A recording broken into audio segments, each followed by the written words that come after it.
Bonjour, je suis Reginart, l'auteur des cycles d'Oranos, et je vais vous présenter le temps d'une esquisse, les personnages du volume 1, Héracliskos, premier épisodion.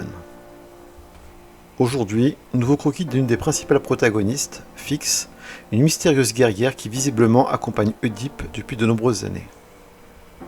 Fix est un des personnages que je préfère, car si elle se cache au sein des mythes grecs, une brève recherche vous permettra de comprendre celle qui se cache derrière ces 4 lettres. Elle m'a surtout donné une grande liberté de création. J'ai insisté avec le personnage d'Alcmène sur le propos féministe dans les cycles d'Oranos, mais dans les faits, les 3 personnages féminins qui font partie des principaux protagonistes sont dotés soit d'un fort caractère, soit d'une réelle puissance. Et parfois les deux. Car si Fix ne fait pas la démonstration de ses capacités dans ce premier volume, tout laisse à deviner qu'elle est à la fois terrible et efficace. Il y a une case à la page 8 qui montre l'ascendant qu'elle a par exemple sur Oedipe qui, avant de faire part de certaines révélations, recherche son assentiment. La main qu'elle pose en réponse sur son épaule démontre son instinct maternel et protecteur malgré son air belliqueux. Il y a beaucoup de révélations à venir avec ce personnage.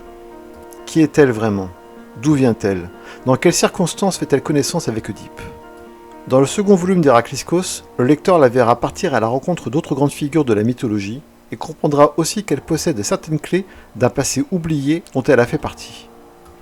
Anecdote quant à son apparence, je me suis inspiré de ma monture favorite dans World of Warcraft, soit le gardien ailé. D'où la teinte bleu-mauve de son armure. Une femme forte que je trouve très belle et que j'ai aimé rendre imposante pour les autres hommes. Comme sur cette case où de sa hauteur elle toise Amphitryon, qui n'est pourtant pas le plus petit des personnages. Fix n'est pas un personnage qui est concerné par des logiques de domination.